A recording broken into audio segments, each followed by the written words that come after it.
pour les gens qui sont victimes de surcharge pondérale? Je pense que oui. Je pense que oui. Après 4 ans de travail, je reste convaincu que c'est une excellente solution. Et aujourd'hui, tous les consensus médicaux mettent la reprise de l'activité physique en premier. On a quand même du mal à croire qu'en faisant du sport, on puisse perdre du poids. Est-ce qu'on y arrive vraiment? Le sport ne suffit pas, mais il y contribue tellement. Et ce n'est pas qu'un problème de poids, c'est un problème d'estime de soi, c'est un problème psychologique. Il y a plein de choses. Et le sport va en fin de compte améliorer énormément de choses. De toute façon, on s'intéresse plus facilement aux problèmes nutritionnels si on est mieux dans sa peau. Alors quel type d'activité proposez-vous dans ces stages? On n'a pas eu trop le choix. Il faut s'orienter vers une activité qui stimule de manière relativement importante le corps et en plus une activité qui soit accessible facilement, peu onéreuse et qui soit praticable par tous et tous les jours. La marche, des exercices La de marche, gymnastique en l'évoluant. simple. Alors la marche avec du renforcement musculaire, puisque ce sont tous potentiellement des gens qui sont susceptibles de souffrir du dos. Donc la marche, du renforcement musculaire et progressivement on adapte pour aller vers le jogging. Il n'y a pas de raison de rester sur la marche si on peut progresser. Vous avancez des chiffres, on peut perdre 5 à 15 voire 20% de son poids en faisant du sport, mais en combien de temps?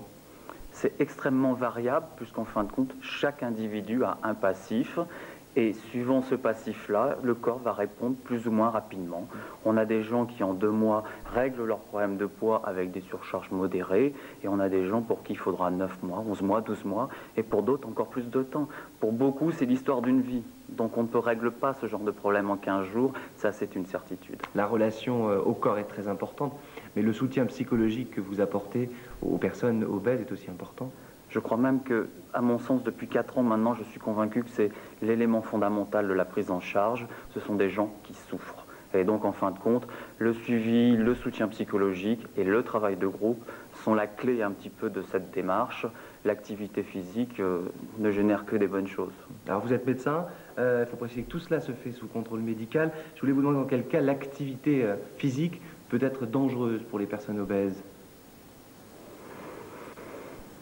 Je pense que nous, je vois le problème que l'on a n'est pas de motiver les gens, puisqu'en fin de compte, ce sont tous, pour une grande partie, des gens qui ont déjà connu beaucoup de choses. Et en fin de compte, cette proposition, ils s'engagent vraiment à fond. Et notre problème, nous, consiste quasiment des fois à les freiner, parce qu'ils vont des fois au-delà de ce que permet le corps tout de suite. Donc, on est vraiment obligé d'adapter la progression de façon à ce qu'ils ne se blessent pas. C'est tout. Après, les limites, il est vrai qu'il y a derrière l'obésité des maladies qui s'installent. De toute façon, on a prouvé que l'activité physique, que ce soit sous les pathologies, toutes les pathologies cardiovasculaires, respiratoires, ou même métaboliques, était de toute façon un élément important de la prise en charge. Parlons de la démarche nutritionnelle. Quels sont les conseils que vous donnez à vos pratiquants? Je crois que la meilleure démarche nutritionnelle, c'est celle qui permet finalement de maintenir un poids stable et compatible avec la bonne santé. Donc on base tout sur l'équilibre alimentaire et le fait de savoir manger équilibré. Il faut garder au repas sa structure conviviale.